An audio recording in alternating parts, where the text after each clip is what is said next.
Ready? Okay, welcome, ladies and gentlemen. Thank you all for being here. Congratulations on making it. If this were yesterday, I don't think any of us would have made it. Today is January 18th here in the Cuyahoga County Public Safety and Justice Affairs Committee in the CL and Conley Council Chambers here on the 4th floor, downtown Cleveland. Roll call, please. And just as a reminder to all who are in attendance and watching the meeting, this meeting is being live streamed and recorded on the county's YouTube page. Calling the roll, Mr. Gallagher. Here. Ms. Conwell. Present. Mr. Tuma. Here. Mr. Jones. Here. Ms. Simon. Ms. Simon is absent at the moment. There is a quorum. And I also like the record to reflect that council members Baker and Miller are in attendance. Welcome, council people Miller and Baker. We have a backloaded agenda. I want to catch everybody up in the new year as to important projects that we're working on that we will continue to work on as we move forward throughout this year, which will be a very important year to safety in Cuyahoga County, that's for certain. Is there a public comment? No, Mr. Chair, no one is signed in. In your packets, there are the meetings of the the minutes of the November 30th meeting. If they're in order, I'll accept a motion and a second. So moved. A motion and a second. Any discussion? All in favor? Aye. Against? Thank you. 2021-0292. Resolution number 2021-0292, making awards on requisition number 4593 to various providers in the total amount not to exceed $11,092,322 for funding for one-time capital and programmatic costs to support delivery of services to persons with serious mental illness. Who do we have?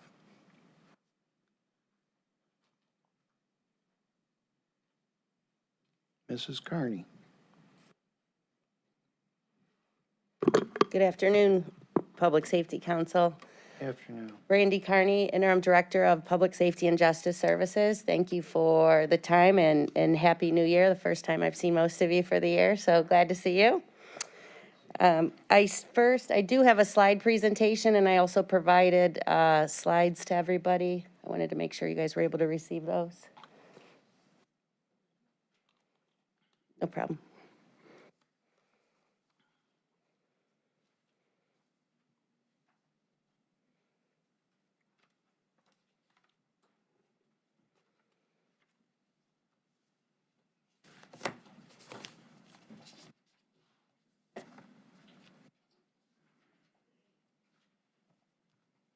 This one? Sorry. We got new technology up here.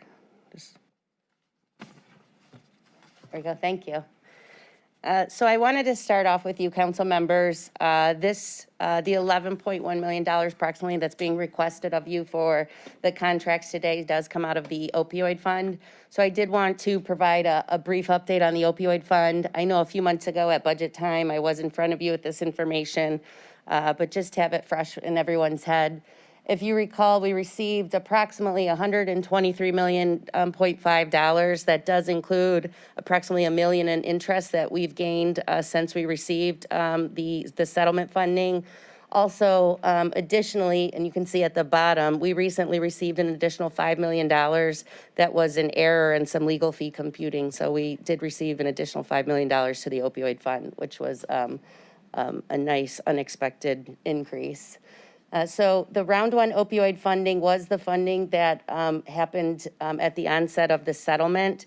As most of you recall, there were approximately 12 projects, 10 agencies that received funding for 2 years of funding. Many of those were internal agencies. However, there were also external agencies, and that was the $22.3 million. Some of those projects are continuing now, but the second line that says round one opioid funding is the additional increase that was added for just recently at budget time for this calendar year and next calendar year. And that's because many of those round one opioid projects, for example, the prosecutor's office hired staff to deal directly with opioid cases. So the additional $5.9 million was sustainment for those projects that are still doing well and needed additional funding. And thank you for that additional funding that was recently allocated. The $7.8 million overall for the Diversion Center, That includes contracts such as the consultant Pulitzer Bullgard and Associates that worked since the beginning on the Diversion Center project, as well as you will hear today during the diversion presentation from Perspectus, who is design architect that's working on the project, as well as the Adams Board contract itself that we have for operation of the facility.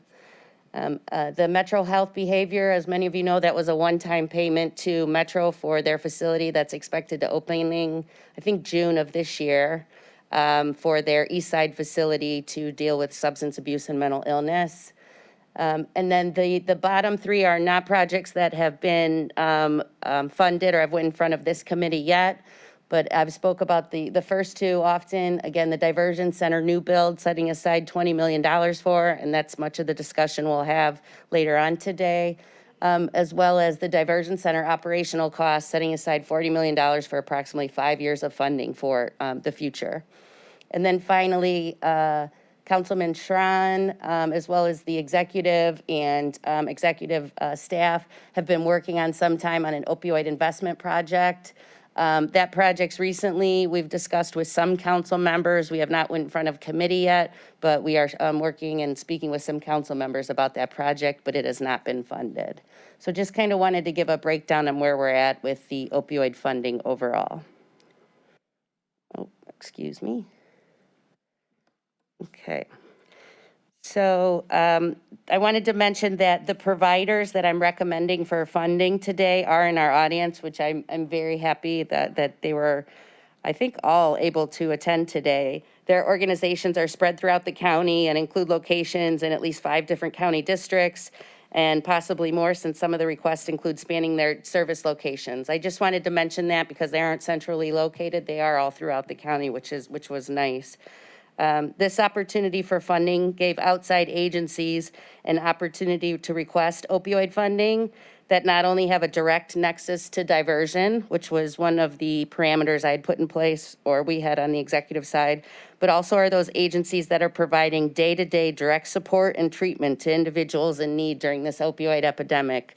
You know, we hear about it every day, and we're constantly trying to identify ways that we can help and support, but these are all the individuals that are truly on the front lines dealing with these individuals every day and providing those services.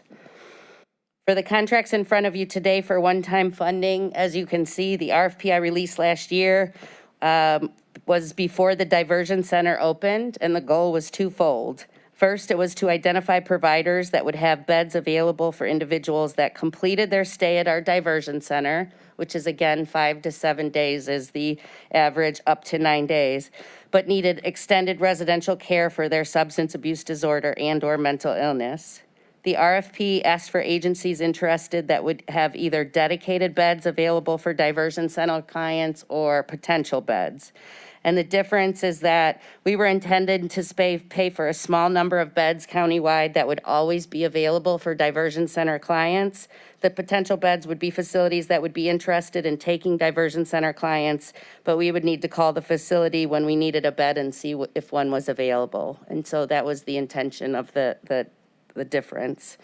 The other part of the RFP, or component 3, as you can see, was to give residential treatment providers the opportunity for one-time funding for their agency to support the great work they've been doing since the opioid epidemic, and support their increased costs due to the huge community need.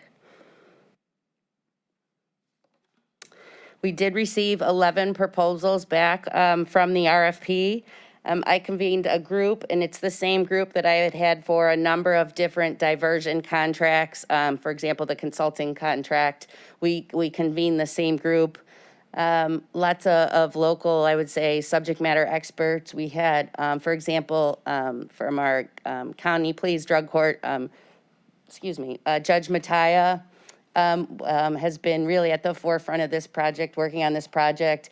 David Merriman and leadership from Health and Human Services, our clerk, Ms. Bird. So a number of different agencies, as well as the consultants that continued to provide on this RFP review board, as well as some of our others. The funding criteria, first, local providers of residential substance abuse, addiction, and/or mental health services was really the criteria, someone that was providing those services and needed one-time funding. The second was a huge concern that came from our drug court, Judge Mattia, who often expressed the need for more residential and treatment providers that support medically assisted treatment, or MAT. And so that was one of the criteria included, as well as a third component I'd like to say is with the demand for service initially low at the Diversion Center, and I should have separated this out, I apologize, the need for dedicated and available beds became less a priority. So what that means is, as I mentioned initially when we released the RFP, it was two components. It was for bed services and it was for one-time funding. In that time, since this was released and these proposals came back and we reviewed, the Diversion Center had opened, and because the demand wasn't at, you know, the 50 beds that we had anticipated, and the demand was lower at that time, at least awarding component 1 and 2 wasn't an immediate need. It was something we can wait. We can also use the contracts that we also that this agency already supports through the Adams Board and funds through the Adams Board for those bed services. So it wasn't a need at this time, and so we're moving forward right now with component 3, which was the one-time funding for services. This is a very small chart, and I apologize, but I just wanted to show the large gamut of cost and requests made from the agencies. Again, these were all vetted by the group that I had mentioned. I just wanted to note that even further, I wanted to make sure that everyone with any interest in this had their eyes on it. So for example, anything that had to do with a renovation of a property or purchase of a property, I asked Public Works leadership, Director Reimer and Dever to look at. So many of them had already participated on the RFP committee, but I still wanted to make sure that we had all eyes look at these requests that were made. Again, we are requesting that all but one who made a request were funded. The reason not the one is soon thereafter of them submitting the RFP response, we learned that they had already purchased something and were asking for reimbursement. And so we had let them know that that was not an option. And so these are the other 7 that did request the one-time funding.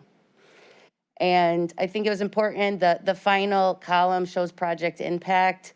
You know, we could spend a whole day on you know, the impact and the services that these agencies behind me do, which is really amazing. These are just some of the many resources and impact that it'll have on these dollar amounts going to them today. So that was the presentation I had, but I'm happy to answer any questions, or again, the individuals behind me can follow up also. Chair. Yes, ma'am. Through the chair to Brandy, who was the agency not funded? The agency not funded, Councilwoman Conwell, was Recovery Resources. And again, it was they had submitted for a piece of software, and they had already purchased the software and had then asked for reimbursement, which was not something that we were doing. All right, and can you send the address for all these that were approved or may be approved? Absolutely. Yes, ma'am. I do have a table that also shows districts and such. I'm happy to send that on following this meeting. That would be good. Yes, ma'am. And also, any of these, I do see some agencies that deal directly with women. Any of them that combine children, the parents of the individuals? I mean, do the kids live on the campus? So I can tell you that Briarmost Foundation, I know, does include children. I apologize if there's other agencies that have on site. I know that, for example, Edna House has a renovation of classrooms where they support classrooms. I don't know that there's children on site. Okay. I can ask the audience members if you'd like, or I can get that information to you. Okay, so you But I know said some- Edna House has like educational? They had yes, some of theirs is too for renovation of classrooms. But I can get clarification on the children component. I do know that Briarmost, though, has a children component, but I'm happy to. Okay, thank you. And one more, Chair. Y Haven, that's the one on 40th? Yes, it is. Yes, it is in Woodland over there. That's correct. Mr. Chairman. It's 40th and Woodland, or, no, it's Prospect? 55th and Woodland. It's right by the CMHA property, or it's actually that building. It's a large residential facility that they also provide on-site addiction services to. Really amazing, like, work that they're doing there. But it's part of the 40th branch or whatever. That's the administrative office. Is it connected in any way with the YW? I apologize. Do you mind if I call someone up to answer that question? YMCA, Thank you so much. Okay.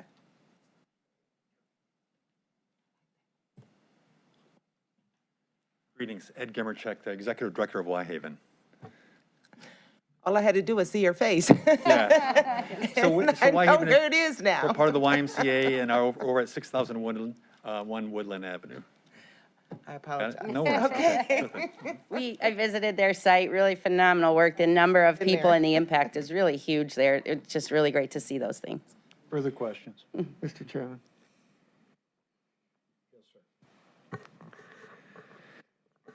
Mr. Chairman, Director, I know that Hitchcock House is looking for capital funding. Did they not fit into the parameters for this program? Through the chair to the councilman, they did respond to component 1 and 2. I actually had followed up with them and asked them again about component 3, and they had said no. It's my understanding that I heard it was, and maybe an internal error, but I had even followed up with them and asked them, but they did not ask for component 3, only 1 and 2. And I had followed up with Councilwoman Conwell on that also. Okay, thank you. On the first screen that you gave with the financials, you had the expenditures and then you had the future expenditures. What is the bottom line? How much is left out of the opioid fund if we were to deduct everything that we will be spending and potentially will be spending? So what's left might be projects that we've already funded but aren't completely spent down. But if in fact, if you just take out what you guys have approved, like the amount that you've approved for funding, then it would not include, let me just, if you don't mind, pull back my chart here. If someone were to ask, how much is left in your opioid fund that's not spent, that's not projected to be spent, and even that's maybe not approved, but you know is going to be spent, what is left? Outside of those? Yeah, I can just- do that for you right now. So that would be the Bottom first 1, 2, 3, 4, 5 line items in that chart. That Okay. would be those first 5 line items. But again, that also includes the $11 million being approved today. So whether you take that, but that would include those. So I could do quick math. So if you were to deduct the diversion center build, right, even though it's, So yeah. I'm sorry, Councilwoman, the $20 million, the last 3 on this chart, the 20 million, the 40 million, and the 10 million are not projects that have went in front of council or have been approved yet. I understand that, but you're expecting that they will be, and you're fully intending on doing that. So it's, one step away from being spent or asked. I'm just asking if, from what you're projecting to spend, what you think will probably be approved, what is left in our opioid fund? So if everything on that chart were approved, and again, just to add the capital component to the diversion is a discussion that we'll have later today, but if everything on that chart were approved, then we would be at 122.1 million. And in the fund, we have, as of today, with the interest gained, 123.5. So a little over $1 million, under $1.5 million left. You've got it all accounted for. For the most part, yes, ma'am. Thank you. Thank you. Further? Yes, sir. Director Carney, I think over the years, they've shared with this council that the part of the opiate problem was prescription drugs as a starting place and a gateway to, again, just the abuse of opiates. Are there any efforts or strategies, prevention-wise or mitigation-wise, that goes right to that matter as far as like conversation with doctors, partnering with them, finding strategies around how you address that gateway part? Are they following up with individuals that they gave opiate prescriptions, or not opiate, but prescriptions to, and see how those individuals are doing after any conversation at all, or strategies around how you deal with the prescription aspect of it, Excellent question, Council President. So twofold, and right when I looked at you and asking that, I was thinking about something else that I had on the chart and I didn't mention.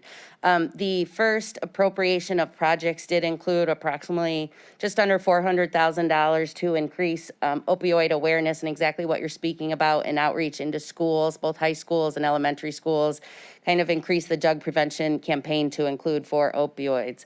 However, if you recall, last time I was in front of this committee, it came up a number of times to your point about awareness, getting the word out. You had also mentioned a great avenue on using faith-based organizations and getting some awareness campaign and information out.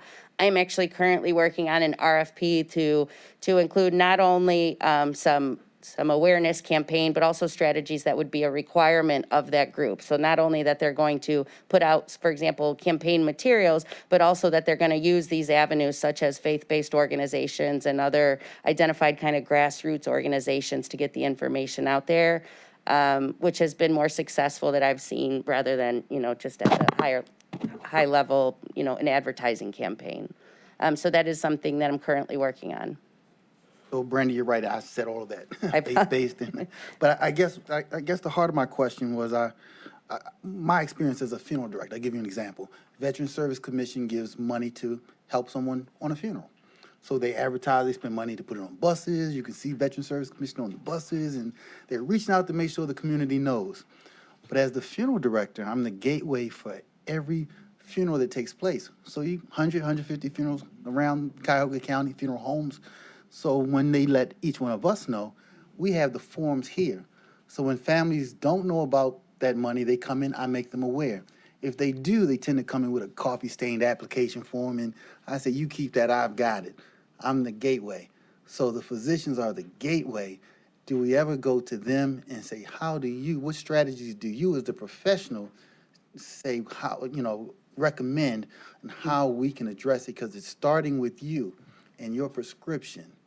What do you recommend that we do? Should you be following up with them? Should you be not giving them prescription? Sure. You're the professional. What should you do? That's really the heart of my question. Sure. So again, I think as part of the RFP that I mentioned, that is going to be an important component of it, making sure that the work that we're expected to be done, that it goes through proper conduits and conversation. So I'll make sure to follow up on that. I can't speak to any specifically now, but to put more time into that piece of it, because you can put it out there, but if it's not going the right pathway, it doesn't get out there. So we'll make sure. Okay. Thank you.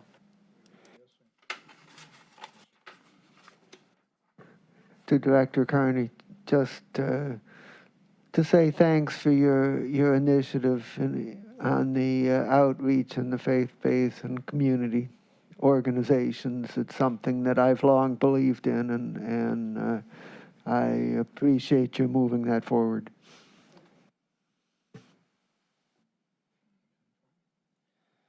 Okay, seeing no further questions. Keeping in mind, we're only dealing basically with the first 5 on your list here, and the 20, 40, and 10 million are to be discussed.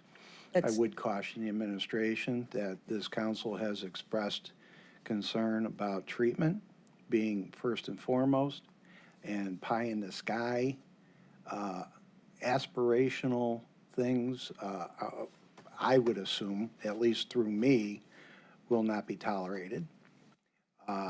And we'll deal with those when we have to deal with those. I think you know what I'm talking about. Yes, sir.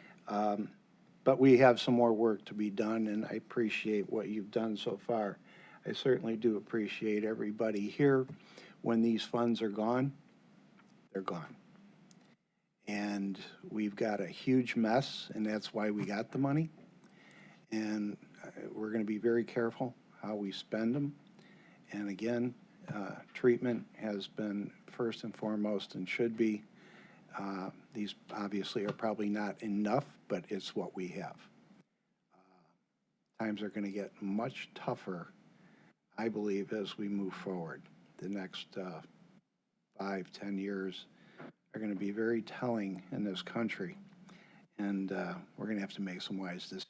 But so far, I think we're making wise decisions regarding the dollars that we have.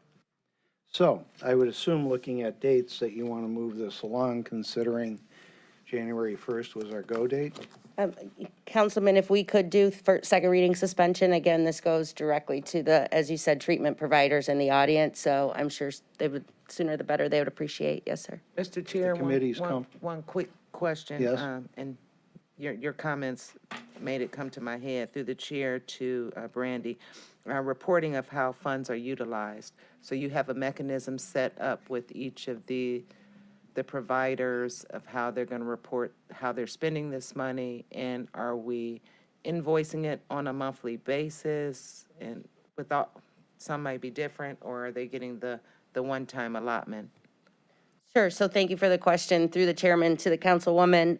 So twofold question. As you recall, the first round of opioid providers, we have a system where they provide usually every 3 months, if not monthly, metrics on our data for the metrics that we put into the system. So that will also be a requirement for us to maintain situational awareness for all of these projects.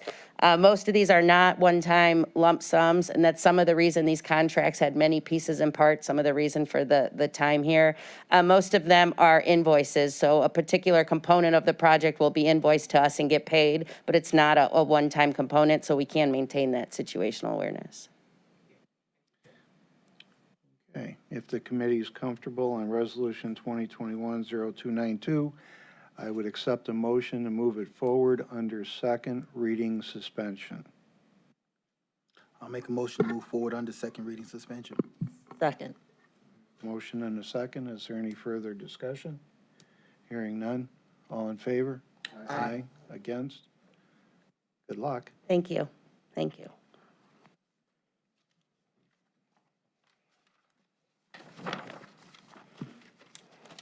2022-0014. Resolution number 2022-0014, authorizing a contract with Passages Connecting Fathers and Sons in the amount not to exceed $1,065,476 for the implementation of the Cognitive Behavioral Interventions for Offenders Seeking Employment Program. Good afternoon, council members. Marty Murphy from the Corrections Planning Board. This particular contract is with Passages, Inc., and it is to provide education plus employment opportunities to offenders that are involved within the system.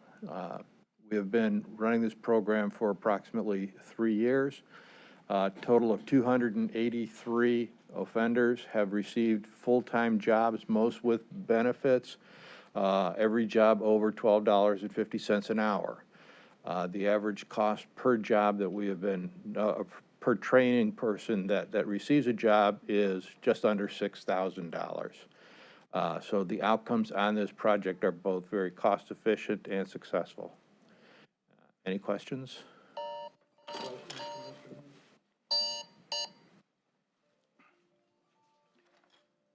We've heard the successes. What's the recidivism in this?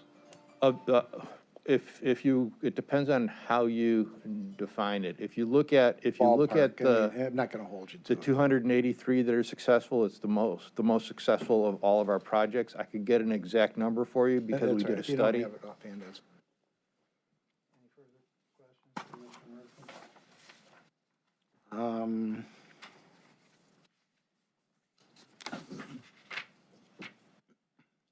I see you probably want to move. Yes, ma'am. One quick go ahead. question. Not familiar or not remembering right now. Have we had this in the past? We have had this. This initially began with funding we received in 2018. The program began in 19. Okay, thank you. I was just looking at the date. I would assume you want to move forward on this. Yes, please.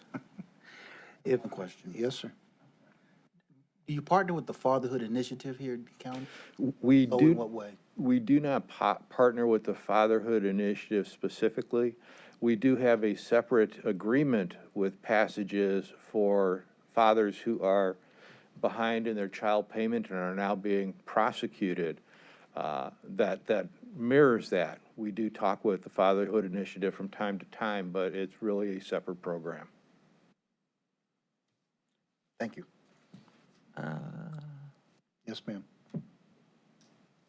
And beg my pardon that I don't have not kept up with some of the the legal aspects, but I thought that was stopped. So there are still fathers that are being prosecuted for, they're not being jailed, are they?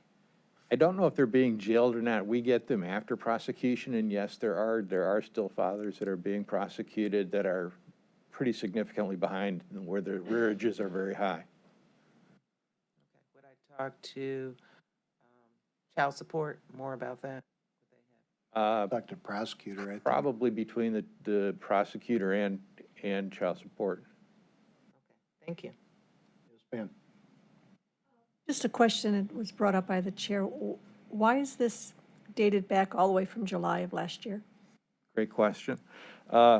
This, like many of our contracts, is funded through a grant award from the state of Ohio. The state received, or the state approved this 2-year budget on or around July 1. We received our documents indicating that we had the award about 10 days later. We then put the awards through to be accepted by council, which they were. We then had to set up the funding in those. Jumping forward a few weeks, we did have the Corrections Planning Board meeting in mid-October, I want to say the 13th. At that point, the Corrections Planning Board accepted and approved the grants and the awards. So it took us until October to actually be in a place where we could bring it to you. From there were some internal things, including me being out for almost 3 weeks. And then ultimately it did get put in. The services have continued, and we do owe them some money. Oh, yes, sir.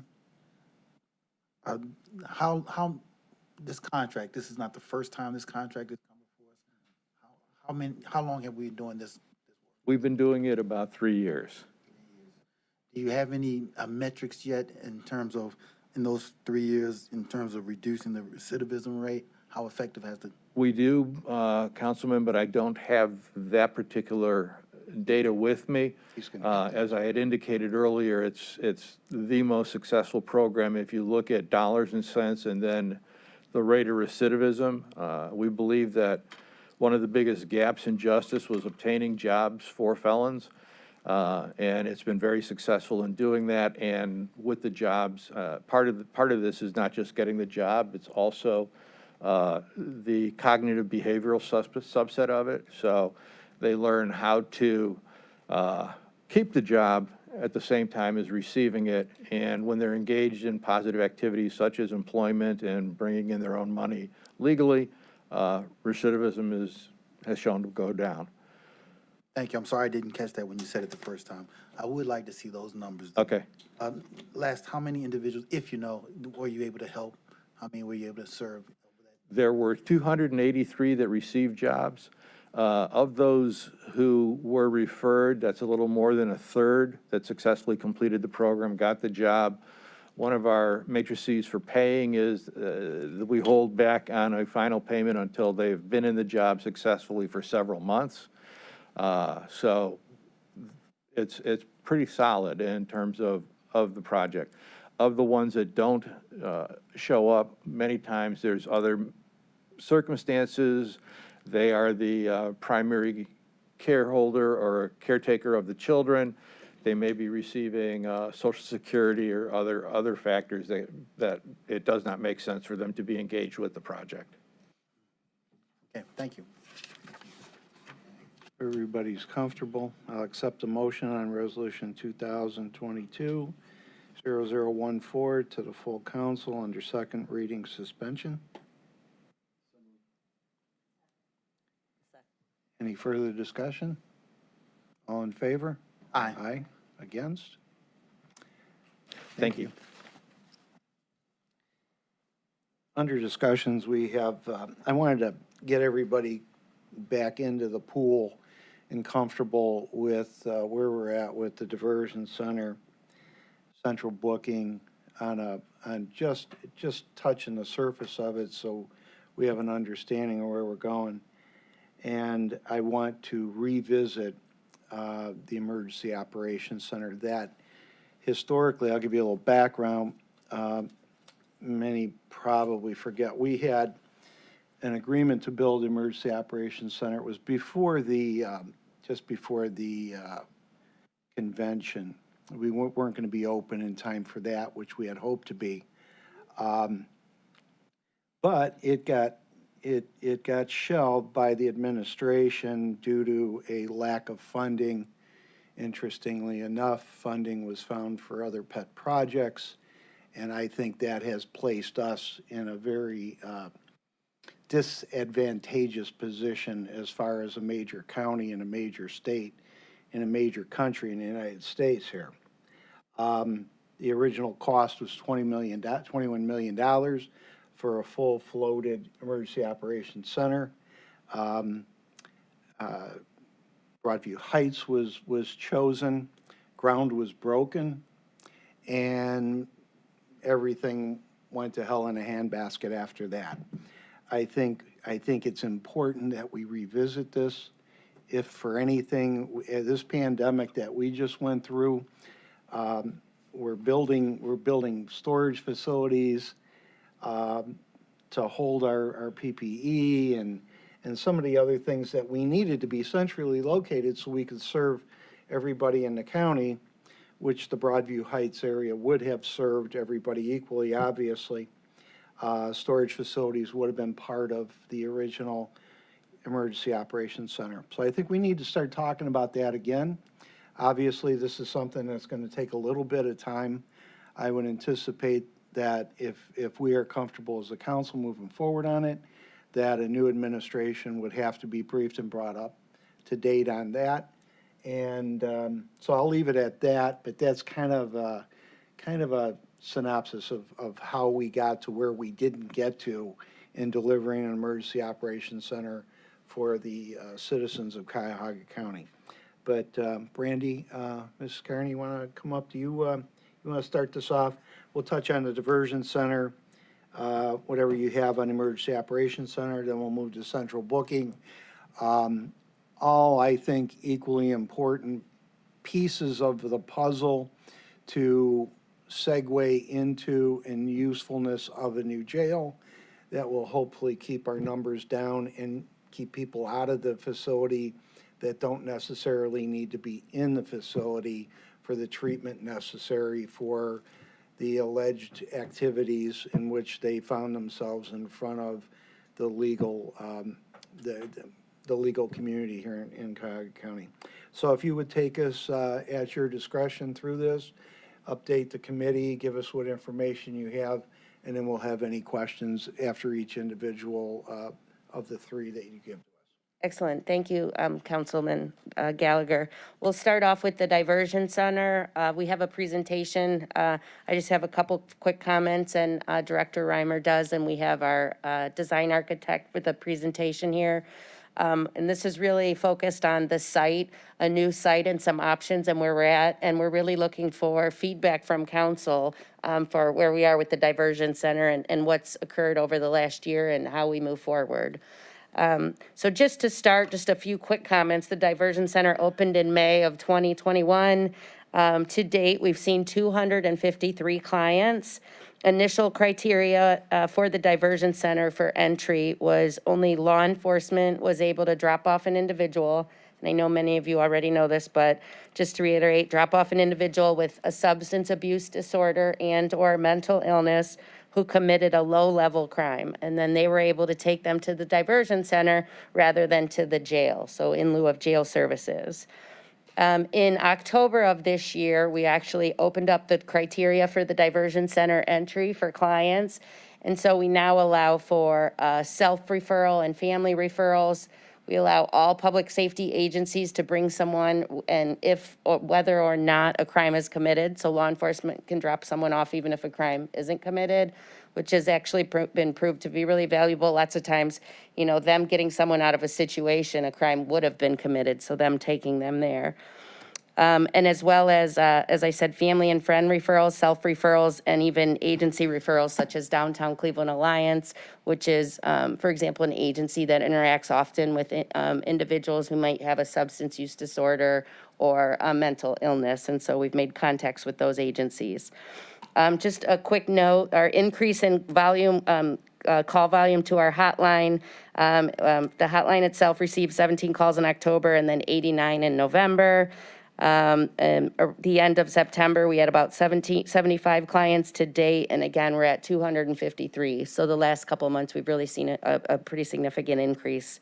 And then just last, I wanted to mention that last Friday, I actually received a call from Mayor Bibb's leadership, and they asked to meet us at the Diversion Center. It was Mayor Bibb, his safety director, his police chief, and other cabinet leaders, including his new law director, who many of you know. And we did a nice walk around the center. And within an hour of them leaving the center, which was really successful, and they had nice things to say, they had put out a release saying that they made changes to the city policy. And those changes were what we had seen to date as some of the hindrances. So for example, there was a requirement that anytime an officer were taking someone to the diversion center, they had to call a prosecutor. So they actually changed those policy as of last Friday. So I think that that's a great step moving forward and just something to keep in mind about the path forward. So again, a lot of the discussion today is about, whether we move to a new site and that process ahead. So if I could turn it over to Director Reimer to say a few things. Mr. Chairman, committee Mr. members. Reimer, before you start. Yes. In the Justice Center Jail Committee, there's been discussions about this as far as placement, where the best place should be. We're not getting too involved in that, but one of the potentials that our experts have said that if we had a site big enough for the jail that it might be wise to have a diversion center close enough to the jail, not attached to the jail, because the incentive is to get the people into the diversion center, which is their option. Either you're going to stay here and get treatment, or you're going to go over there where you probably don't want to be. So that's even more of an incentive to put into their minds where they're potentially going to go in a diversion center is better than going to jail. So that's obviously not been decided and still up for discussion like much of this. So I just wanted to throw that out there that as far as potential places, we haven't chosen one. I don't know where you guys are at with that, but if you'd go ahead, I just wanted the committee to understand what our committee did on the Justice Center Jail. Thank you, Mr. Chairman. And just to directly state, this presentation is outside of that discussion, so it does not overlap with that in parallel. Mr. Chairman, committee members, good afternoon. Matt Reimer, Facilities Design and Maintenance Administrator for the Department of Public Works. In June of last year, Director Dever and I presented the Prospectus Architecture Planning Services contract for the potential permanent diversion center. We presented that to the Board of Control. Councilman Miller and Councilwoman Baker were in attendance at that board, and we were happy to answer their questions at that time. The scope of services within this Part 1 contract was develop the architectural program for a notional permanent diversion center, its resulting size and facility size standards, and then conduct a site analysis to determine if there are any potential site locations that could support the size of that program. So at that time in June, we committed to a first quarter briefing to this committee, and we're here today. Thank you. The briefing we're providing today is informational in nature. It's intended to present you with the analysis completed to date and solicit your feedback in order to shape the way forward on this initiative. I think I speak for Director Carney when I say we would have hoped for more client participation to date that could have shaped this program analysis, but with the changes that she just walked through, we look forward to analyzing what's happening at the interim facility and seeing how that can shape our program going further in the analysis. So with that, I'm going to introduce Mr. Raymond Otis from Prospectus Architecture. He's going to walk you through a 14-slide presentation, and then Director Carney and I'll be happy to answer any other questions outside of their technical presentation. Thank you. Am I controlling the slides? Okay. Good afternoon. My name is Raymond Otis. I am an architect with Perspectus Architecture, and I've been acting as the project manager and design lead for the permanent diversion center. I also brought with me today Bill Ayers. He's the founding principal and managing principal for Perspectus Architecture as well, and is involved with the project since day one.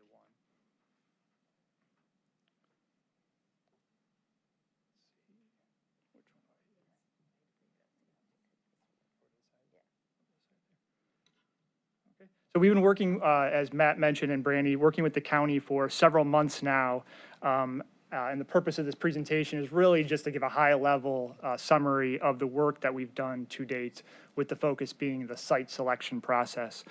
Before I get into the site selection, though, just want to go a little bit over the programming phase, which as architects and designers, that's really step one for us. During this phase, it's when we determine how big does this building need to be, what types of spaces will go inside that building, how many of those spaces will exist, what are the sizes of them, ultimately trying to get to what we call a gross building square footage. We also went through some initial assumptions, which have now become really decisions, which is that there'll be one center built to serve all of the county residents. It'll operate 24 hours, 7 days a week. It will include pre-arrest individuals that must voluntarily agree to enter the program in lieu of incarceration, and then provide time-limited care necessary to stabilize the referred person's experiencing crisis. And the three populations that it's intended to serve are the serious mentally ill, those with substance use disorder, and then co-occurring substance use disorder and serious mental illness. So in early 2020, Pulitzer Bogard, who is a consulting firm hired by the county, studied the records of the Cuyahoga County jail system, and from that concluded some data that determined how many people actually could be diverted from the jail system to the new diversion center.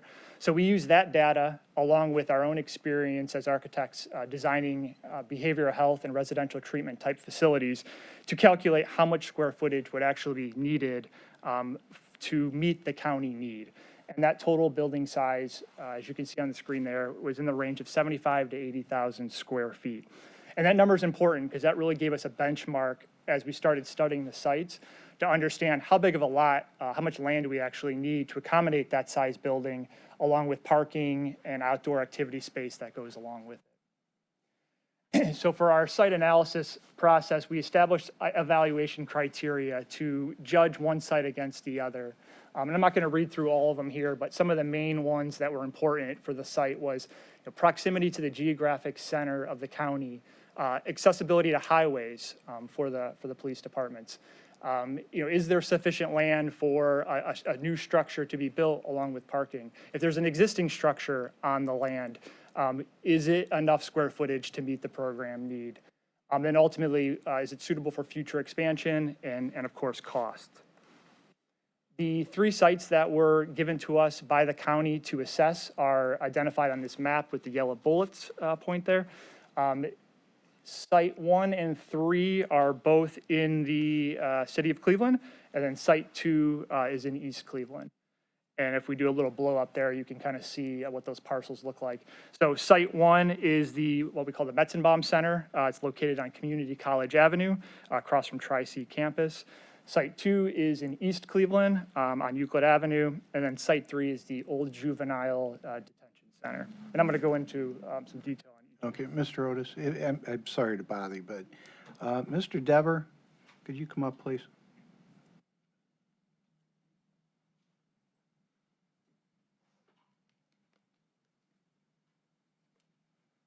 Afternoon. Good afternoon. And you've participated in the Just Center jail discussions.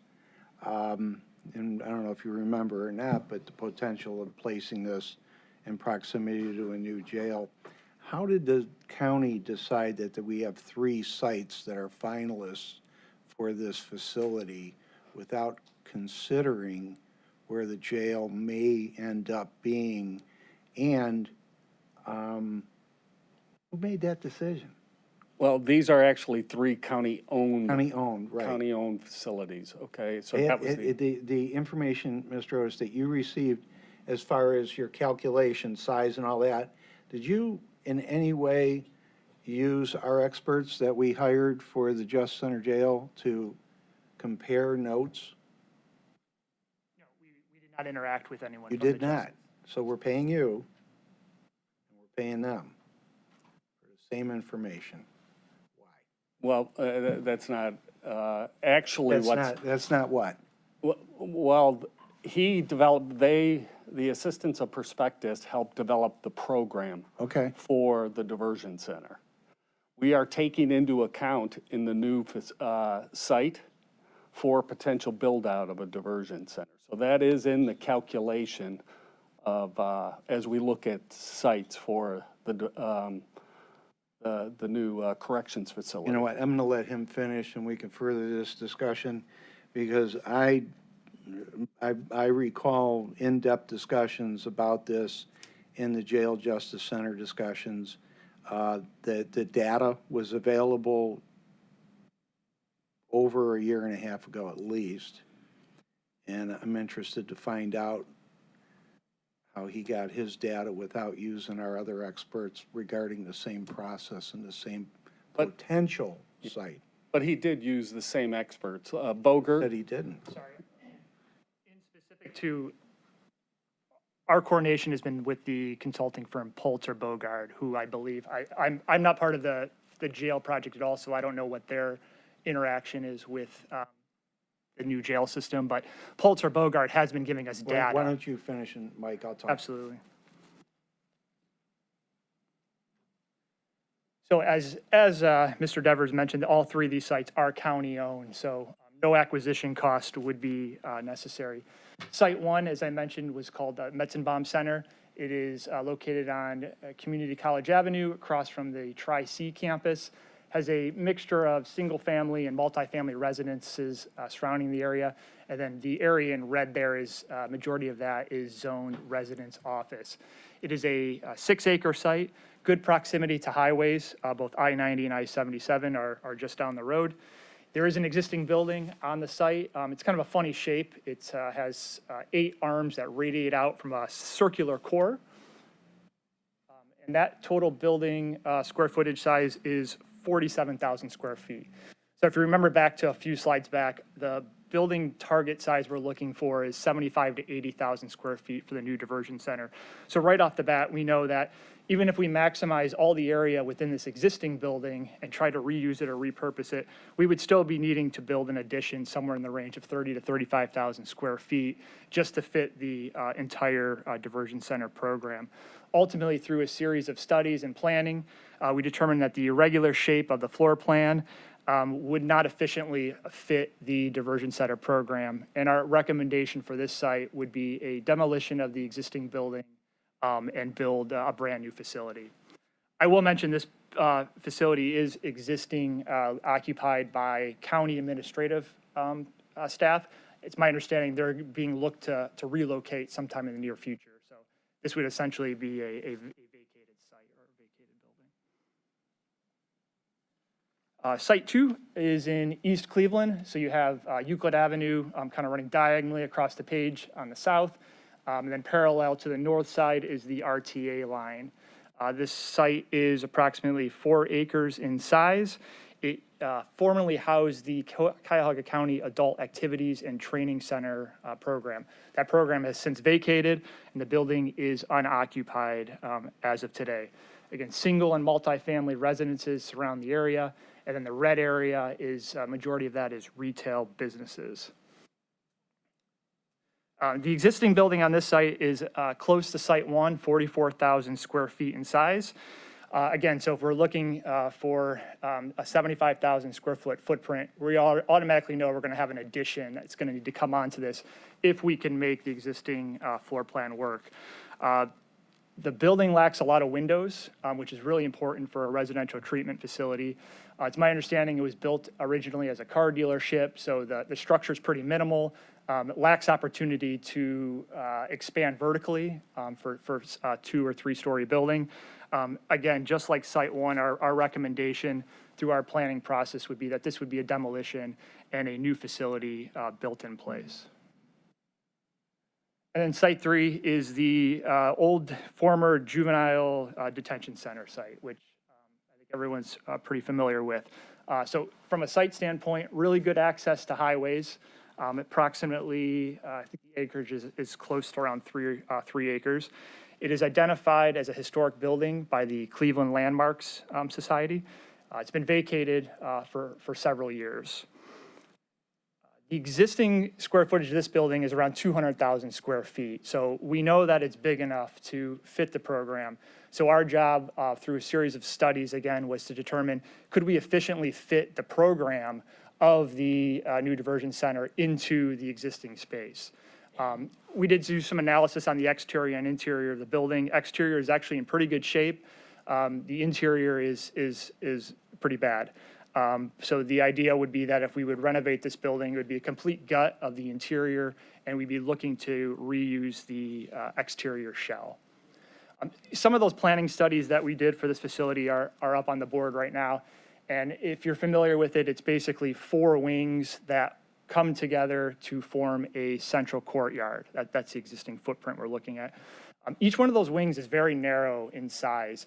And when you're looking at the ideal design for a residential treatment facility, you typically want a much wider footprint.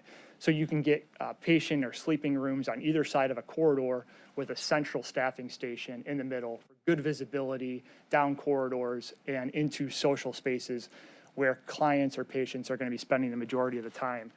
So with the narrow footprint, we were able to accommodate the program, but understand that we would probably need more staffing stations spread throughout the floor plan, where typically you may only need 1 to serve a unit. Here you may need 2 or 3. So it's a little bit inefficient use of space, but ultimately, if there was an initiative by the county to reuse and renovate this building, we felt confident that we could make it work. And then lastly, this is the last slide, this is cost. So we engaged Regency Construction to put together a conceptual cost estimate. And I say conceptual because they really were just putting numbers together based off of a schematic design package or schematic drawings. It wasn't really what we consider a bid document set. So the numbers we see up here, Site 1 and Site 2, we sort of lumped together in the same category, which would be a demolition of an existing building and then a brand new build.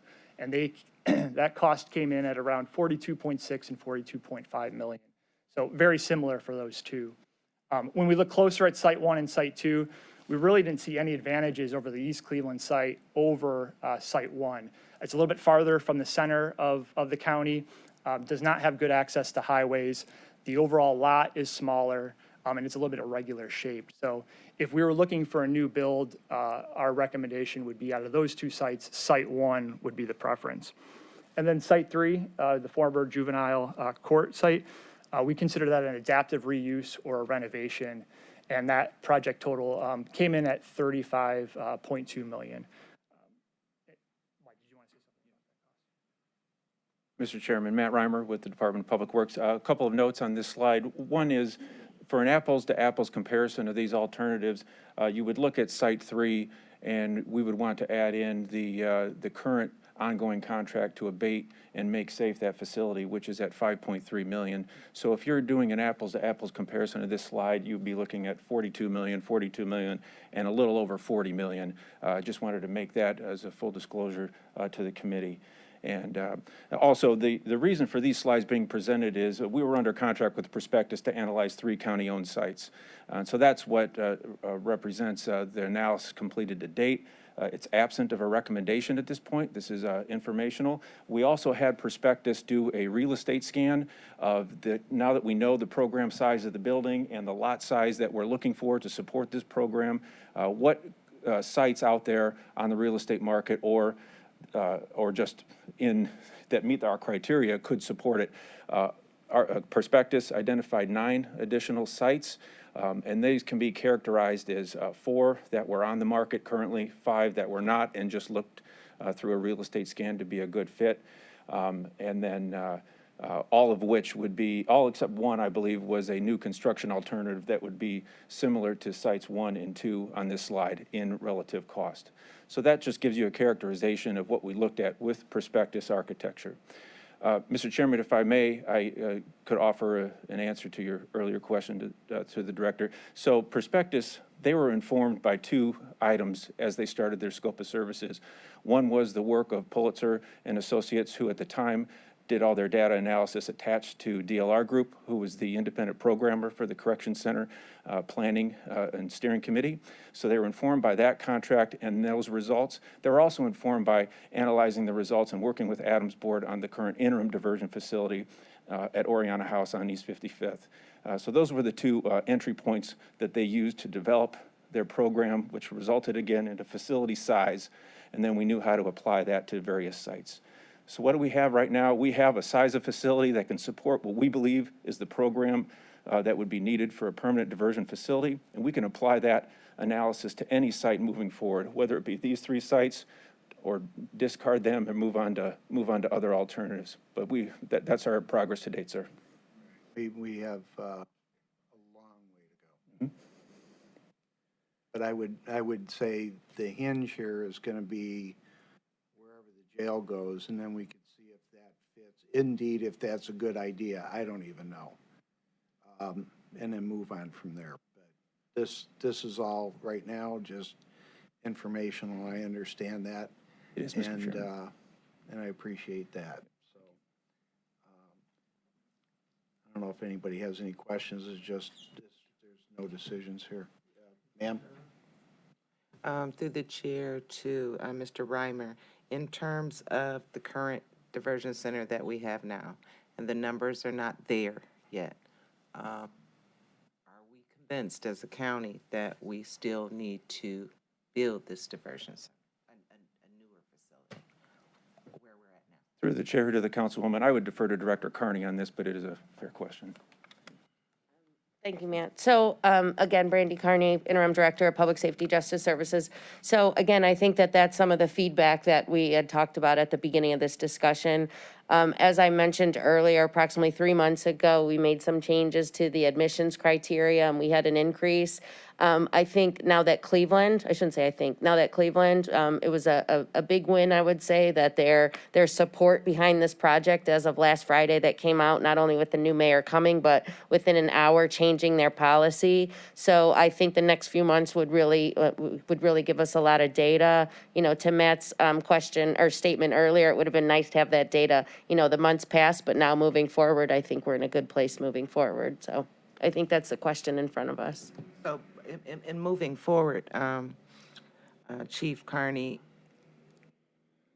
in my mind, I would think that we would have at least a consistent year or more data of how our current diversion center is doing before we utilize all these opioid dollars. Now, if it's there, it's there. And the one thing that I do know is that it's precluded based on, and I'm not in the law too much, but based on misdemeanors or certain type of, you know, so I don't, you know, in talking to some Cleveland judges, I don't think we have that, the people that fall in that criteria to go to the diversion center, if we'd even have enough for that capacity. So I just wanted to put that out there.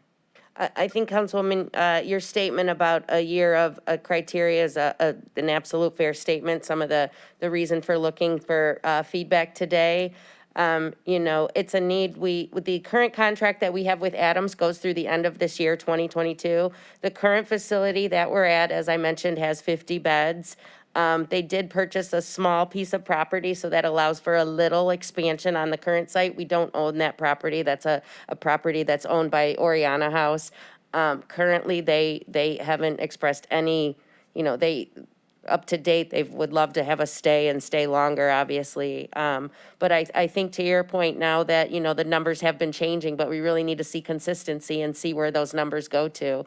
You know, I would say if we're not consistently using the location that we're at for some time and you know, using all of the beds in that facility, it's a hard decision to make to move on to build a new facility. But I think the next couple of months should tell us where we're going to be at with those numbers. And I would caution that the big savings, if you will, is not in diversion, it's in booking. And when I say booking, I mean 24/7 booking, which we're not even talking about that yet. And that's where we're gonna save substantially of people not going to jail that don't necessarily need to go. This has always been targeted, and I could be wrong, but I've never heard more than 50 at best from our experts saying, so we're looking at a very small number in comparison to what's in the jail. Still a good number, an important number, but we don't know where we're at. When Cleveland kind of pulled the weird maneuver that they pulled, kind of threw a wrench into our work. So now with the new administration doing what he did, and we thank him for that, and he moving on to with a prosecutor that we all know and love, or law director. I think we'll get a better sense of what we're dealing with over there. But just a caution, this isn't the money saver that we're looking at. The booking, which we'll be discussing, Mr. Jones and then Ms. Sims. Mr. Chairman.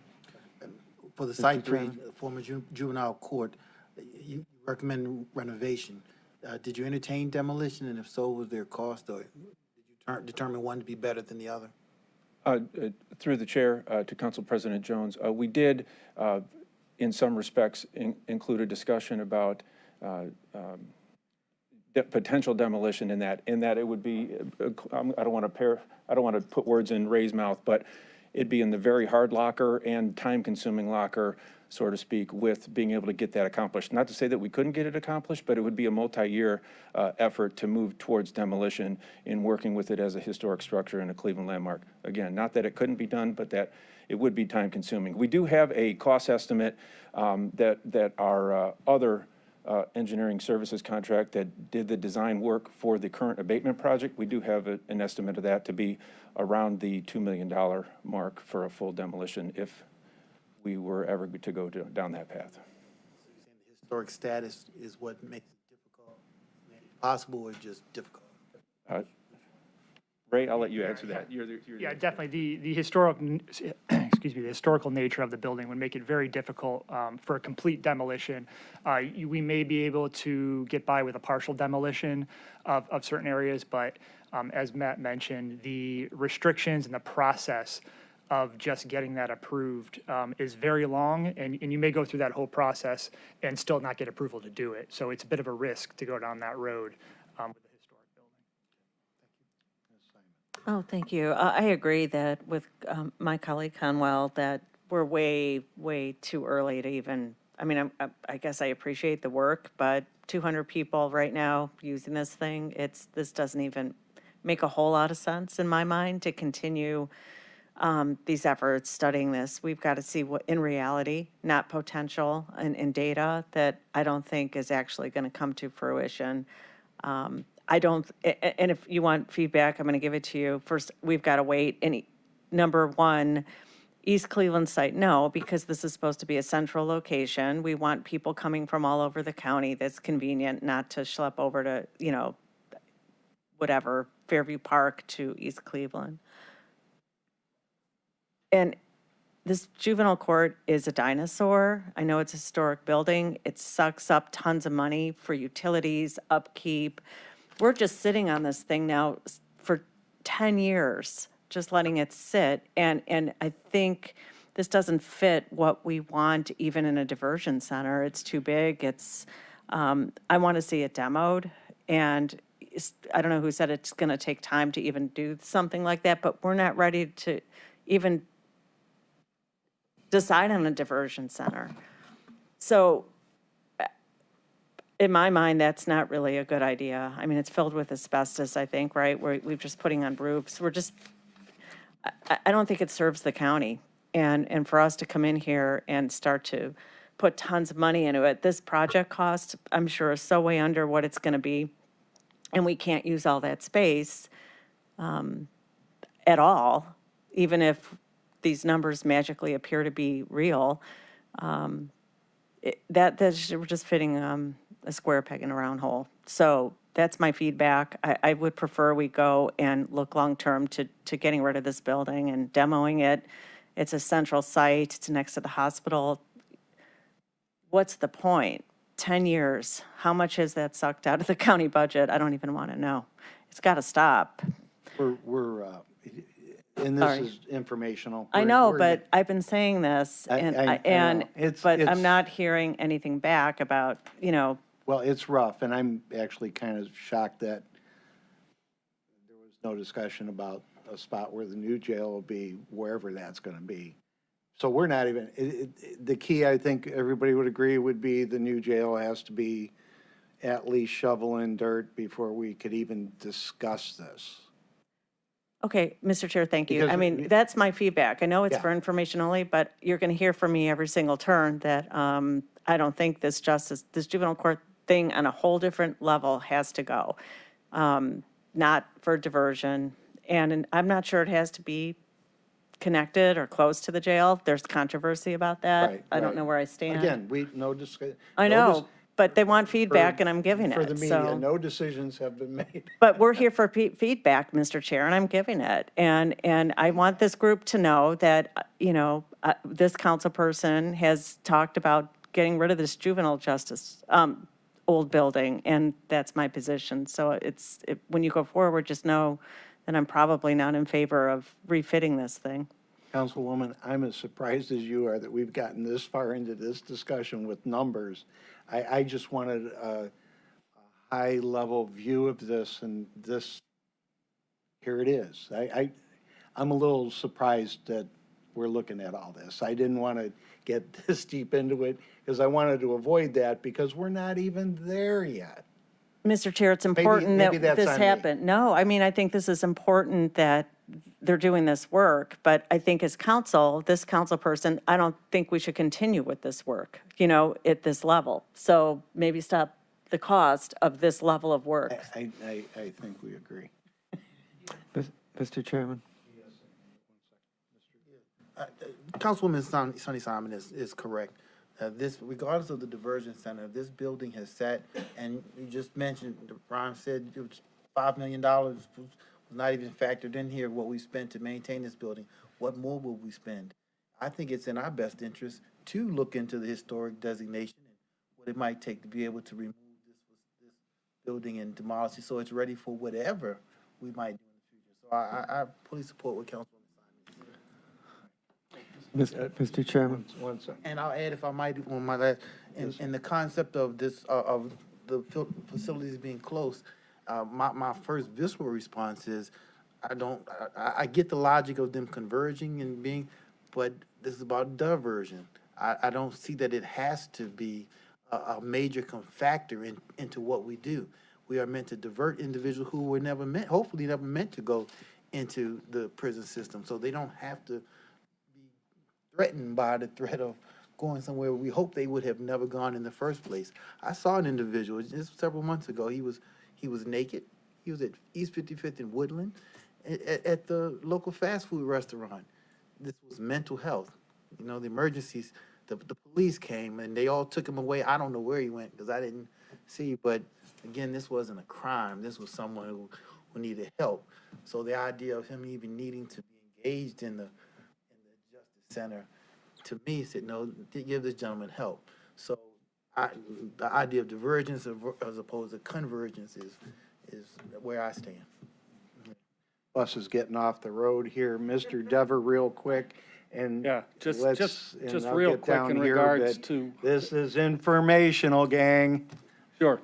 So we've been gathering information just about what it would take to build this facility, the diversion center, and that's where we're at right now. And we agree with you. We should hit a pause here. We shouldn't continue to spend any money going further here until we figure out, is this a successful, facility? Is it happening? Are people utilizing it? Long way to go. So we're there. But in regards to the juvenile court building, this is just one of the options we looked at. We're spending the $5 million plus to abate the facility, which we have to do even if we wanted to demolish it. The one thing I will tell you is that we are developing and hope to put out very quickly here an RFP.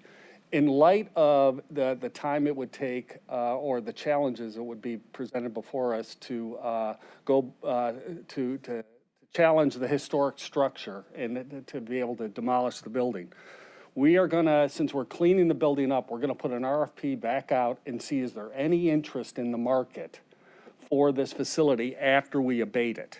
So that maybe somebody is out there that is interested in it. That will be on the street by February 1st, a short time frame, so we'll get proposals back, and maybe there is something that can be this building can be used for. So we are looking forward, but the challenge is to demolish it. It could be up to 2 years, and there's no guarantee. So we're looking at options here. When we get there, I look forward to Mr. Tuma struggling with that in his committee. Mr. Miller. Mr. Chairman, Director, first, in the 75 to 80,000 square foot scenario, what were you planning on the capacity for that? 66, Councilman. And those are based on length of stay assumptions that were developed as part of the program data. Yeah, so it results in 66 beds capacity, but again, there's a length of stay that's attached to that, and that formula grows to the size needed. So it would not be much larger than the current one, which is 50, is that correct? That's correct, Councilman. My other line is that I have to think that with the inefficient structure and the large ceilings and all this in the old juvenile facility, I have to think the operating cost would be much higher than in the other options, which involve building a new facility from scratch that can be built according to modern efficiency standards. Am I correct about that? And have you made any estimates at all at what the difference in operating cost would be? Through the chairman to Councilman Miller, your second question first, no, we have not. But first question, yes, I believe that that's a reasonable assumption, just based on experience. So I would just add that I support Ms. Simon's position totally, and that I just think to renovate this facility into the inefficient structure that's described is totally impractical. So that's my feedback on that, and my other feedback is that I'm a little bit more optimistic than some I've heard that over time the demand for the diversion center is going to grow and be appreciable. But I agree with what everyone else has said, that we have plenty of time and that we can gather more data before we do anything. Okay, now this has eaten up valuable time for what I really want to get to, central booking, but two more. Yes, ma'am. Okay, so if we're putting $10 million or whatever investment in the opioid, whatever, that should go to, against Councilman Miller's point that, we would increase. If we look at overall how we invest that, we could actually decrease, and that's what I think we all want, is to decrease the use for the opioid use, even though I know that the center is also for mental health. My question, though, is to, I guess, Chief Carney.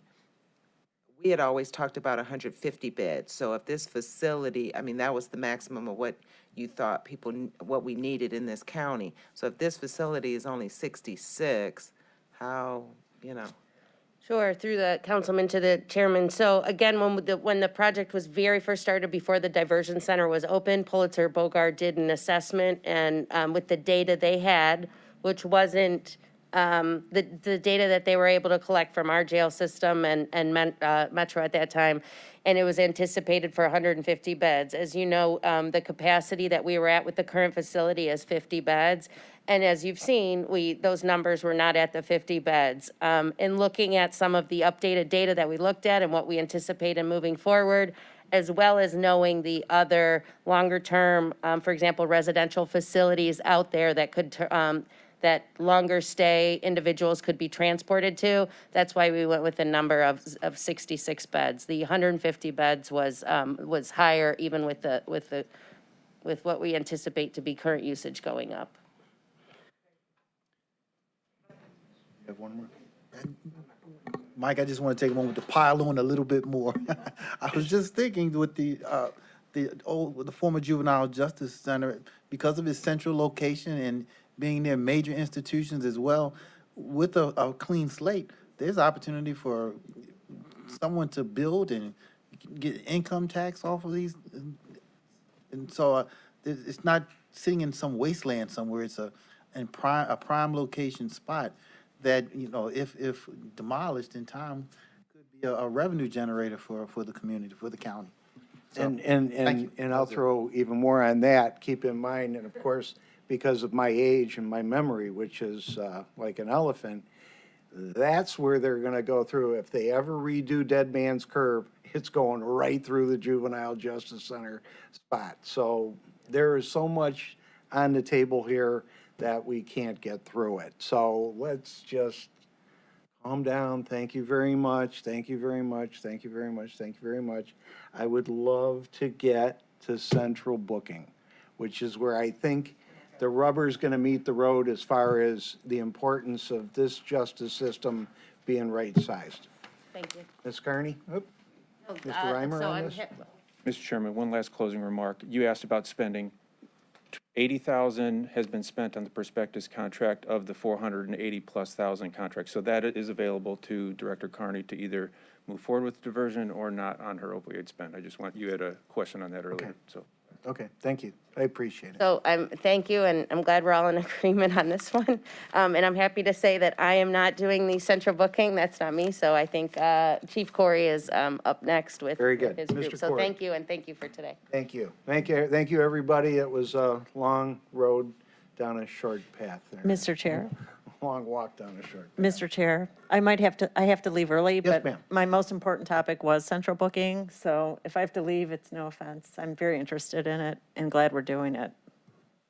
Yeah, and again, this informational, where we're at, where we're going, the importance of it. I know you understand the importance of it, and Mr. Tuma, because you're in it, and we're learning about the importance of it.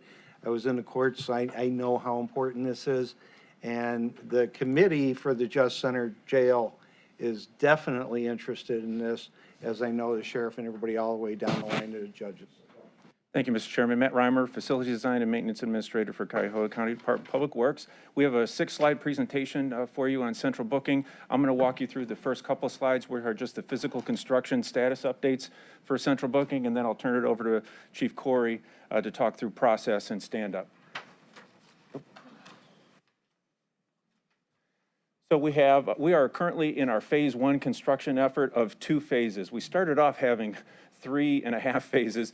Now we're down to 2 thanks to some great work by the corrections team, working with our design builder, Ozan Construction, and Bowen Architects and Engineers.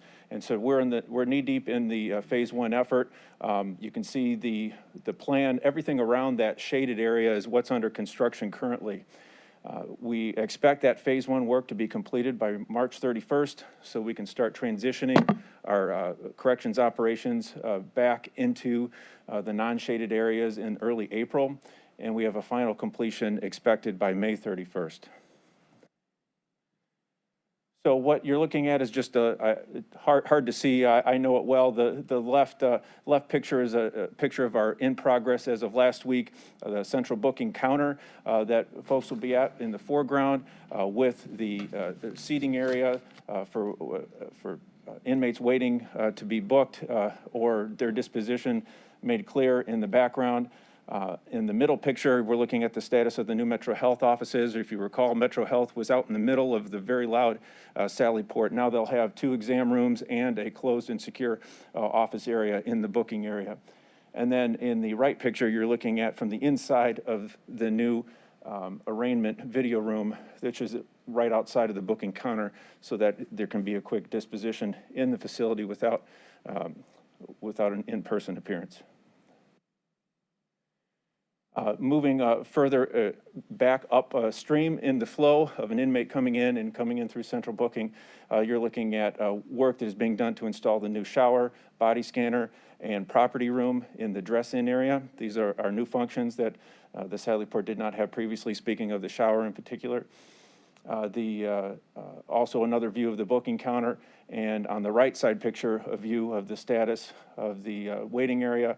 And you can see still to be cut into the wall 2 non-contact interview booths for pretrial services office, which will be located in the wall beyond. So that's where we're at. We're shooting for that March 31st milestone for phase 1, which will allow the full flow of the booking process to move forward, even though we'll still have another phase of construction. But the full flow of that booking process will be complete at the end of phase 1. So we look forward to early April transitioning the corrections team back downstairs with the approval of the state. Happy to answer any questions about construction before I turn it over to Chief Corey. I think we're good there. Mr. Corey.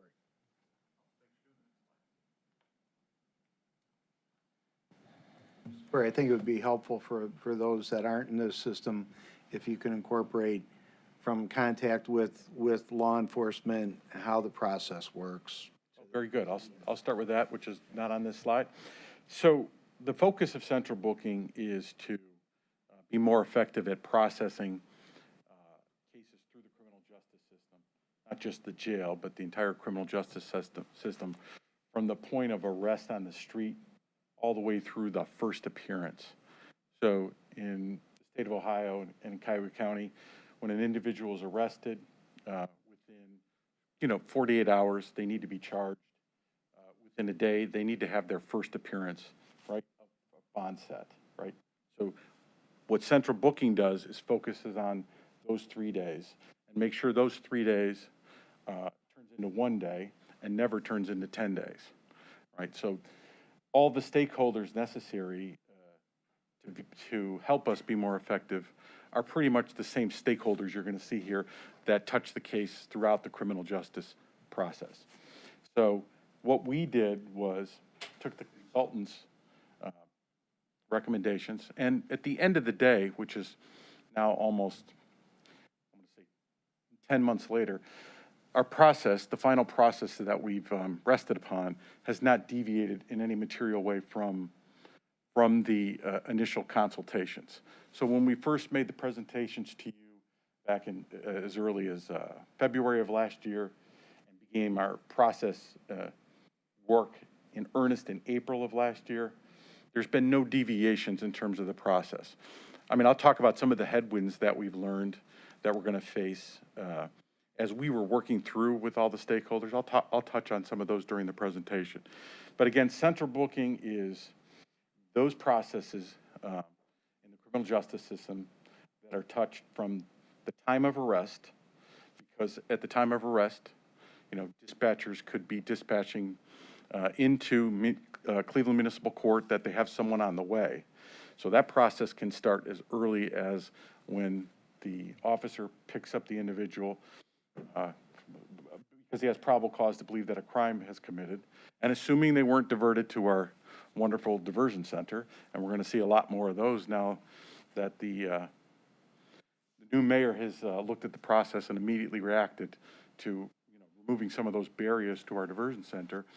Those cases will come into the central booking, be identified by the jail, have an initial intake by Metro Health staff, be preliminarily booked into the jail.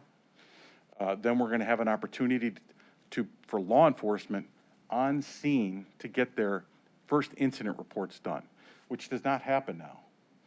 So the commitment from Cleveland Police Department is that on scene, and I'm going to go back to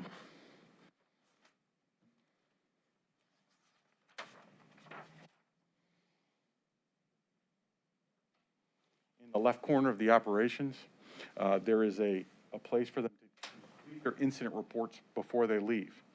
Without those incident reports, right, public defenders, city prosecutors, and county prosecutors can't make reviews of those cases to determine whether or not perhaps something that has been identified as a felony should otherwise be kept in Cleveland Municipal Court, and that case expedited with a more appropriate charge. So before I move on to what we've accomplished, are there any questions about the criminal justice process that central booking focuses upon? Okay, hearing none. Which one moves the slide forward? I guess we're going to find out. Thank you.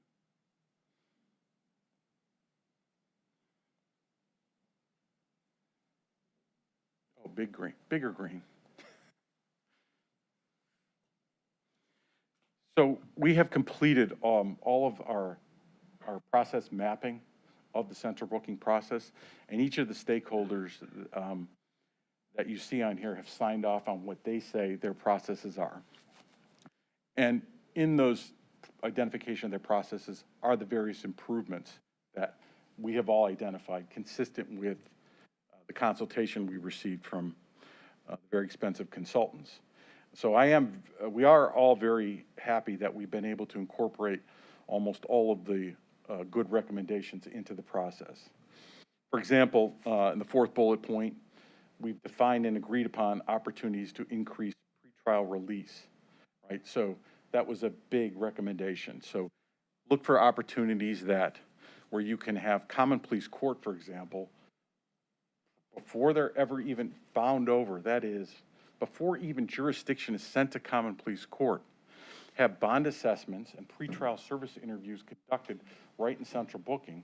So recommendations can be made for, should this person, when it gets to the common police court, after that first appearance, should it go to mental health docket? Should it go to drug court docket? If so, can we also get an ankle bracelet and get that person out of central booking, have a bond posted right in central booking, and get that individual out on the street? Pretrial services work is already in common police court well underway.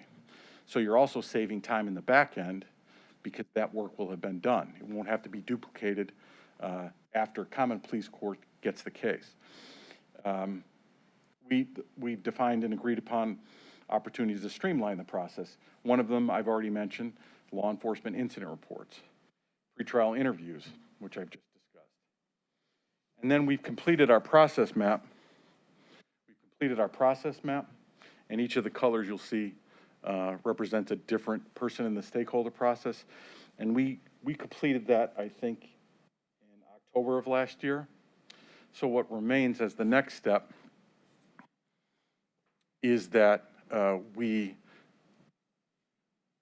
after we completed these steps, the sheriff believed that now it was important to do a run-through, do a tabletop exercise where all of the stakeholders, every one of them, are present, and we're going to use the 12th floor in common police court, the 12th floor training room, and everyone's present, and we're going to have large maps done, and we're going to go through the process of what will occur in central booking, where all the stakeholders are there, and we're going to go through the process and touch upon each one of those stakeholders' processes.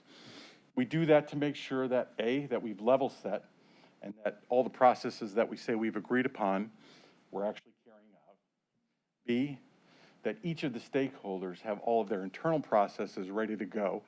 So if there's a new form required, for example, that form is completed and ready to go by the time Matt Reimer says we could run the first person through central booking.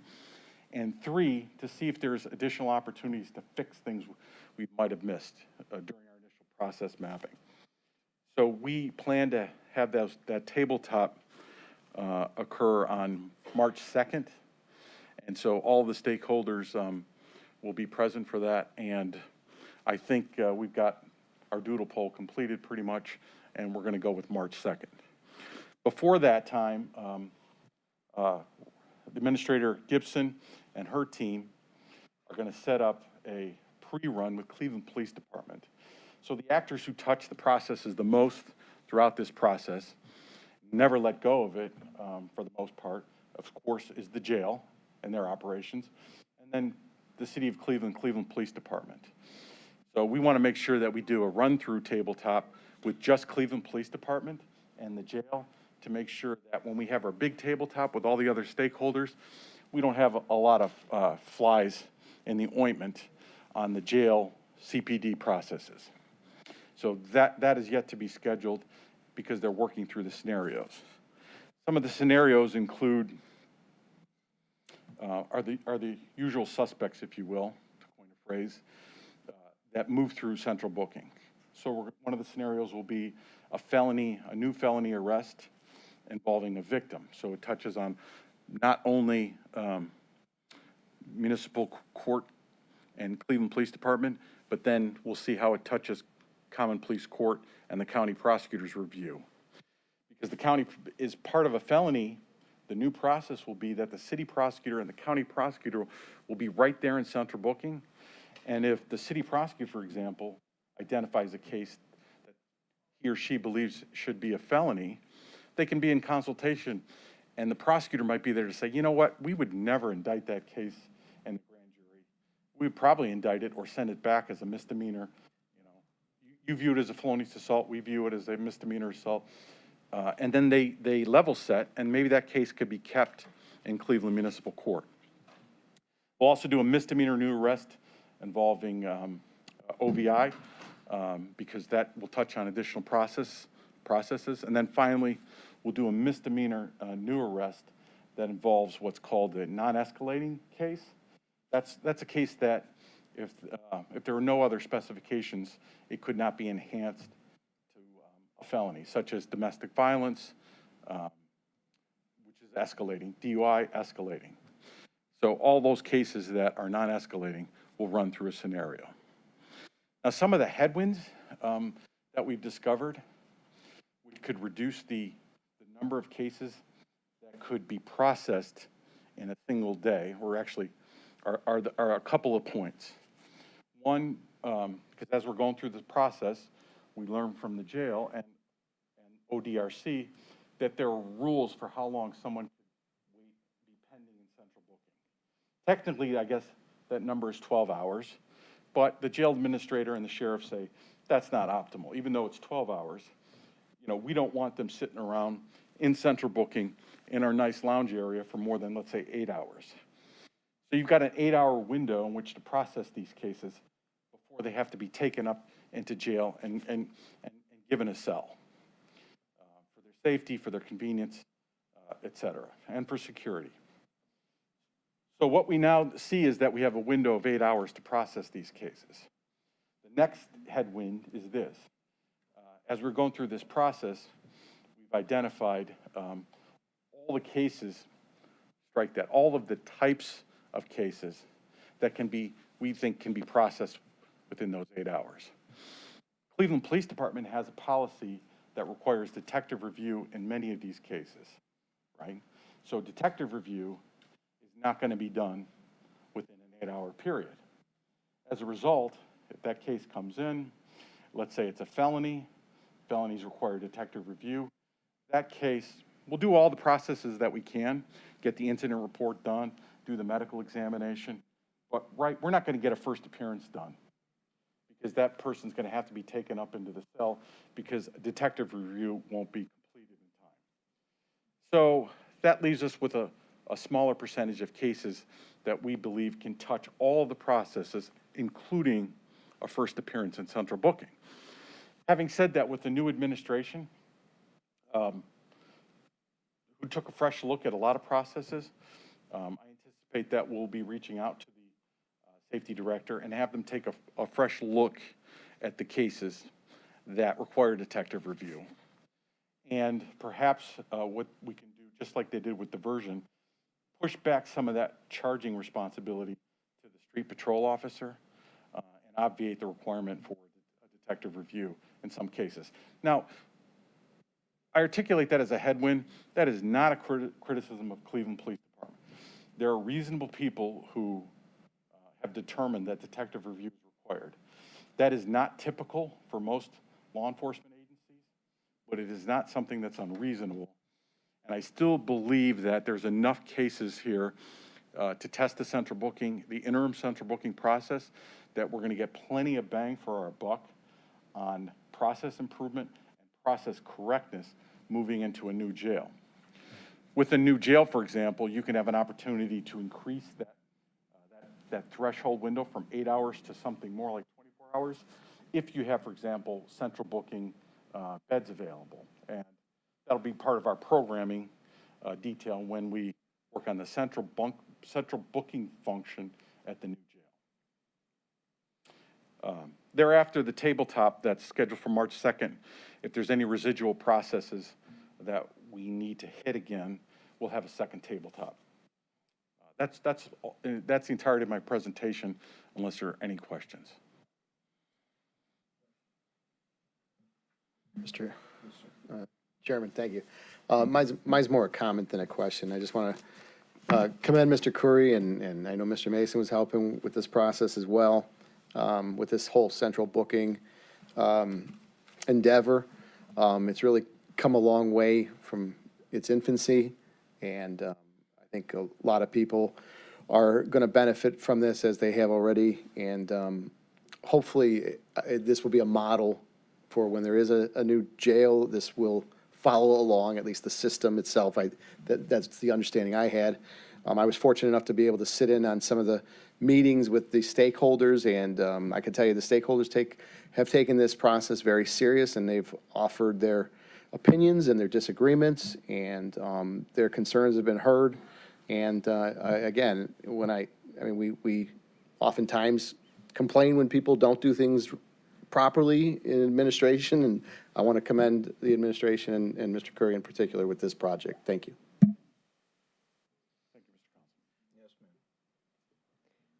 Just curious, because this is new to me, so I may ask a question that's already been. Is there any concern that in our need of wanting to reduce the jail side, our need of wanting to make sure that people get the appropriate attention they need and not go to jail because that's not the place for them, and get the services they need, is there any concern that we are letting those that shouldn't be released because they fall through the cracks of all these different parameters that are there to determine whether or not they should just have electronic monitoring, or maybe they have other felonies, but in this particular case, it was not a felony, and so we'll let them. I mean, is there any concern there that we're trying to accomplish something, but at the same time could put people at risk of having people out there that shouldn't be? Has that been part of your conversation at all, or? I appreciate the question. Every Monday at 1:30 p.m., we have our jail population review meeting that has been referred to and talked about when we build our new jail. And so at that 1:30 meeting, the questions with regard to making sure that the defendant gets a fair bond with the least restrictive requirements, both financially and in terms of conditions, are met, right, in the interest of the offender. Right. We talk about balancing that against having an appropriate bond to meet the other criminal rule requirement that you protect the safety of the public. So the implications of that question are identical for central booking. So no, it's implicit when we talk about addressing bond within central booking, that the processes that we've been working on, especially since COVID hit, which was the advent for why we have the 1:30 jail population meetings, where we, at one point, we got down to 1,000. That is happening there. What's the risk tolerance that Common Pleas Court has for reducing a bond? How do you account for the responsiveness of the individual and their criminal history with whether or not they are likely to appear under the bond that's been assessed? Right. So what have we done for that? Well, in those cases where they might not have otherwise got a personal bond, between the Sheriff's Department and Common Pleas Court, we've instituted more ankle bracelets and more monitoring, right? So if there was a case that otherwise might not have made it, with the opportunity to provide ankle bracelet, now we have monitoring, that case now might be more likely for release. So your point is well taken. It is the conversation on bond reform, right? What is that balance? And I believe that the Common Pleas Court and all the stakeholders at the 130s have done a very good job under very difficult circumstances striking that balance. That's my personal opinion, but I think it's shared by many of the stakeholders. And you see a very collaborative process every 130, where we hold each other accountable. You know, no feelings are spared, but it's done in a collaborative fashion. If I may, that's all good to hear, and I'm sure it's discussed at length. The electronic monitoring, is that 100% foolproof as far as being able to monitor those that are told to wear them? No, only in the sense that that individual can, and they have, violated the ankle bracelet, and there's nothing that can be done at the time that they do it, right? Within minutes. Yeah. The monitor goes off, but they could have already, and in one or two cases since I've been here, could have had interaction with the victim, right? Or gone inside the zone that they're prohibited to go into that surrounds the victim. And so, no, it's not foolproof. It's not the only mechanism, just slapping an ankle bracelet on them. Again, they have to meet the requirements of a risk assessment before they'll even be in a situation where they can get a personal bond with an ankle bracelet, right? So, you know, the hope is that you do your job right. You look at criminal history, you assess the risks of the particular case, and you make sure that you have pretrial mechanisms with pretrial services in place so that there can be contact with the defendant leading up to his or her pretrial, and that the ankle bracelet is being monitored for even including, you know, sending a sheriff's deputy out there for an arrest, which is very intensive in terms of manpower. Okay, well, thank you. It's interesting to know. I appreciate it. Okay. Yes, sir.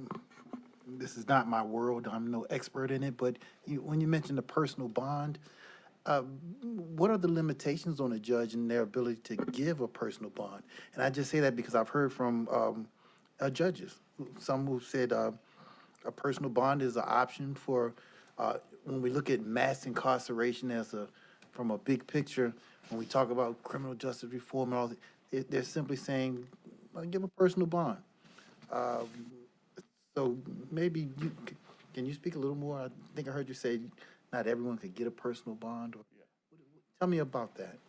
It's in 95% of the cases, it's not a function of law that would prohibit a personal bond.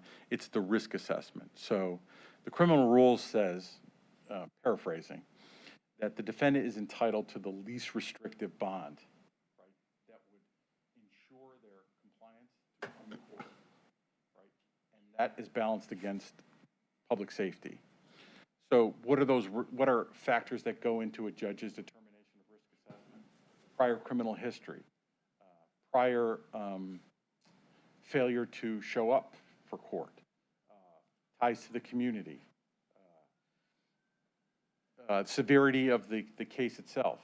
Is this a homicide, or is this drug possession, first offense, right? So all of those things are calculated into a risk assessment.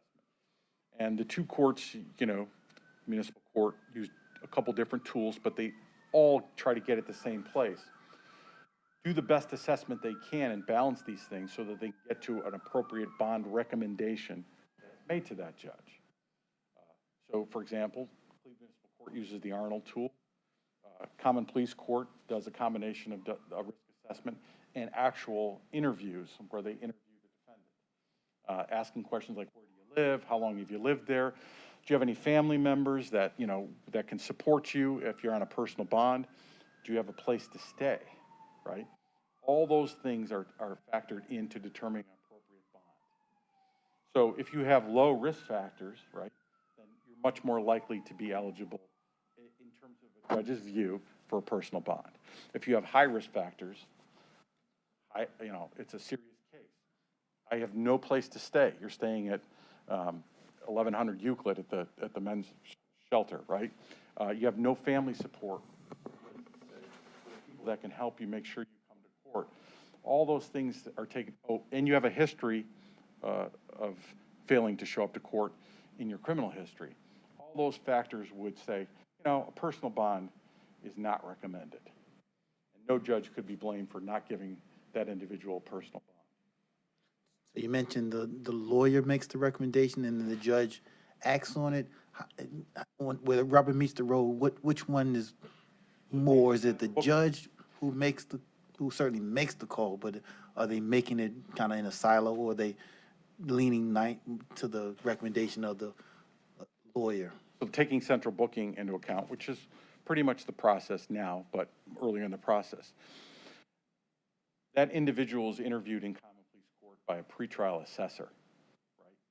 So they're an employee in the probation department working for the court who said, you're tasked with go interview the defendant, look at his criminal history, look at his past failures to appear in court, do a social history, and you make a recommendation to us together with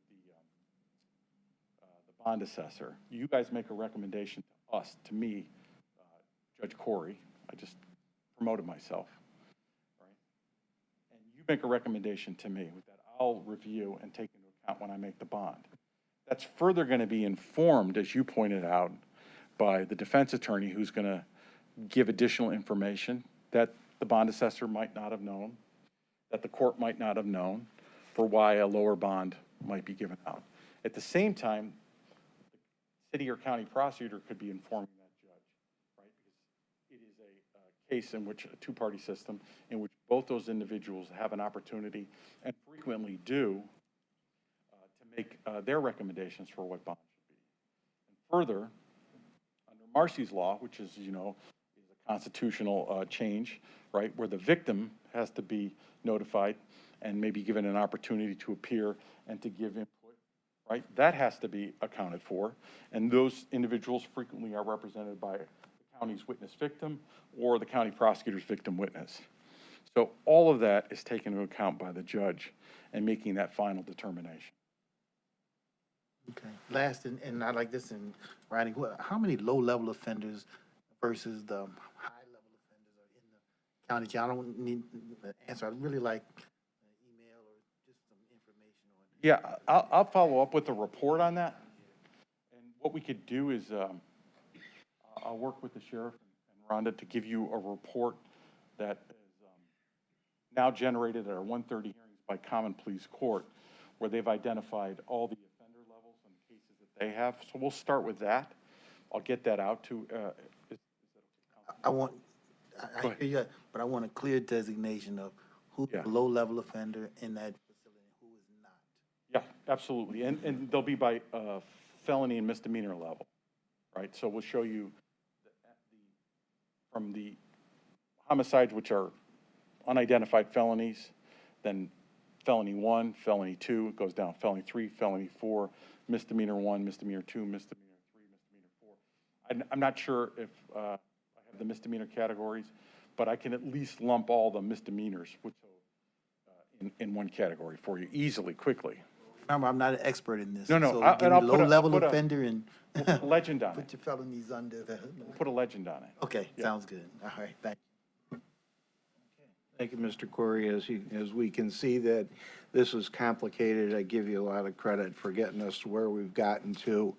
Everybody has to be in this room and kind of agree the same direction, and it's been a bit of a struggle at times, but we've gotten through it. I do, again, caution the committee that the key here is to get to 24/7 booking. We're not quite there yet. When we do, that's when I think we're going to be seeing the numbers that we really want to be seeing. And this is not inventing the wheel. We are actually in the Stone Age when considering booking 24/7 booking. We are so far behind other counties and other major cities, it's not even funny. So this is something that's out there that the template's there, and we're just following it and moving forward. So getting the old county stinking thinking out of the way and moving the new thinking in. And again, we look at, hopefully, down the road, 24/7 booking. Bob, thank you very much. I appreciate it, and we'll be talking to you soon. Is there any miscellaneous questions or concerns? Hearing none, thank you.